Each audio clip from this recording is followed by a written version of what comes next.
வாழ்க்கை சிறக்க வேண்டுமானால் உயர்ந்த இலக்குகளை குறிவச்சுக்கோ.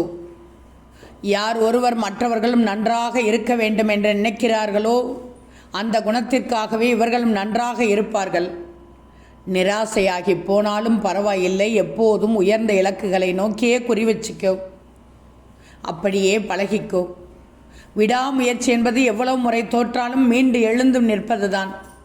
இலக்குகளை குறிவைத்து வாழ்க்கையை நகர்த்தினால்தான் நல்லது. இல்லையென்றால் வாழ்க்கையே கேள்விக்குறியாகிவிடும். எந்த ஒரு குறிக்கோளும் இல்லாமல் உன்னால் விரும்பிய சாதனையை அடையவே முடியாது.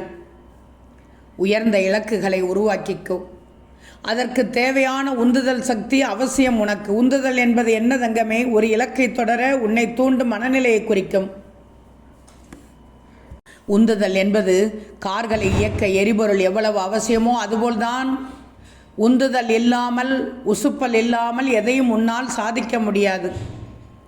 ஒரு புதிய வேலையை தொடங்கினாலோ, பல ஆண்டுகளாக நீ கொண்டிருந்த ஆர்வத்தில் திறமைகளை வளர்த்து கொண்டாலோ, அர்த்தமுள்ள இலக்குகளை நிர்வகிப்பது உயர்வை அடைவதற்கான வேகமும் ஊக்கமும் தரும். அன்றாடம் எதிர்ப்படும் சவால்களை சமாளித்து உன் இலக்கை நோக்கி பயணிக்க ஆர்வமும் உந்துதலும் அவசியம். வெற்றிக்காக நீ அமைக்கும் இலக்குகளை எவ்வாறு உருவாக்குவது என்பது முதலில் கற்றுக்கோ. உயர்ந்த இலக்குகளை உருவாக்கிவிட்டால் அதை அடைவதற்கான வழியையும் தேட ஆரம்பித்து விடுவாய். இதற்கு முதலில் நீ பெரிய நீண்ட கால இலக்குகளுடன் சிறிய குறுகிய கால இலக்குகளையும் மேற்கொண்டுக்கோ. அப்போதுதான் குறுகிய கால இலக்குகளில் அடையும் வெற்றி உனக்கு உற்சாகத்தையும் தரும், ஊக்கத்தையும் கொடுக்கும். இலக்குகளை நோக்கி உன்னை இழுத்து கொண்டு செல்லும் காற்றின் திசையை உன்னால் மாற்ற முடியாது. ஆனால் உன் இலக்கை நோக்கி பயணிக்கும் போது அதனை எளிதில் அடையும் வகையில் நீ செலுத்தும் பாய்மரங்களை உன்னால் சரி செய்ய இயலும்.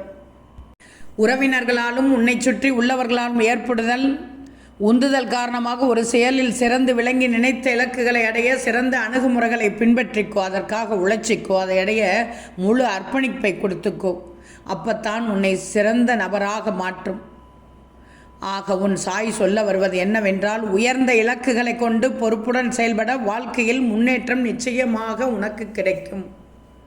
ஓம் சாய்ராம்.